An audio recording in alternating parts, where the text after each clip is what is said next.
नजरपुर नाम के एक गांव में रामू नाम का एक भोला भाला आदमी रहता था।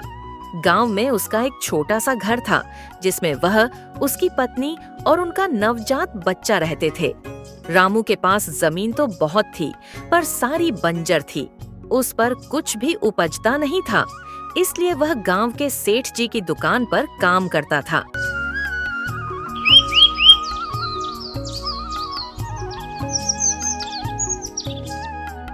भाग्यवान, आज सेठ जी की दुकान पर बहुत काम है, क्योंकि आज सेठ जी की दुकान का सामान आ रहा है तो मुझे खाना खाने का समय नहीं मिलेगा। तुम किसी से कहकर मेरा खाना दुकान तक भिजवा देना।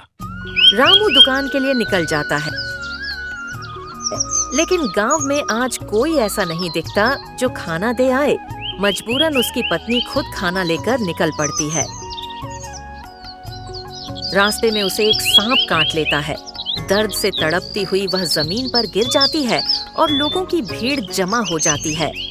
रामू, तुम्हारी पत्नी को सांप ने काट लिया है, जल्दी चलो। रामू दौड़ता हुआ पहुंचता है, लेकिन देर हो चुकी होती है। उसकी पत्नी की मौत हो जाती है। तू मुझे और इस बच्चे को अकेला छोड़कर चली गई। इससे अच्छा तो मैं भी मर जाता। 20 साल बाद रामू का बेटा शेखर बड़ा होकर सरकारी बिजली विभाग में नौकरी पा जाता है। बेटा, आज लड़की वाले तुम्हें देखने आ रहे हैं। कुछ समय बाद लड़की वाले आ जाते हैं। शेखर का रिश्ता अंजलि से तय हो जाता है और दोनों की शादी बड़े धूमधाम से होती है। एक दिन शेखर अंजलि से कहता है, अंजलि, ये पैसे अलमारी में रख देना। इतने सारे पैसे? शेखर बेटा, तुम इतनी तनख्वाह तो कमाते नहीं, तो तुम्हारे पास इतने सारे पैसे कहां से आए? पिताजी, ये तनख्वाह नहीं, कमीशन है। लोग खुद ही दे देते हैं। मतलब घूस? बेटा, मैंने तुझे ईमानदारी से बड़ा किया और तू आज भ्रष्टाचार में डूब गया। पिताजी, ईमानदारी वाले लोग पीछे रह जाते हैं।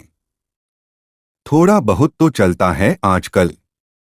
बेटा, जो धीरे धीरे बढ़ता है वो मजबूती से टिकता है। घूस वाला रास्ता जल्दी बर्बादी लाता है। रामू इतना कहकर घर से चला जाता है। अंजलि और शेखर में बहस होती है। तुम्हारे पिताजी सही कह रहे हैं। अब तुम भी शुरू हो गई। रामू को ये सब बर्दाश्त नहीं होता और वह घर छोड़ देता है। वह सेठ जी के पास जाता है और अपनी सारी दुख भरी कहानी सुनाता है। रामू, तुम मेरे साथ मेरे घर में रहो। नहीं सेठ जी, मैं अपने खेत में एक झोपड़ी बनाकर वहीं रहूंगा। नहीं रामू, इसकी कोई जरूरत नहीं है। तुम मेरे साथ मेरे घर में रहो।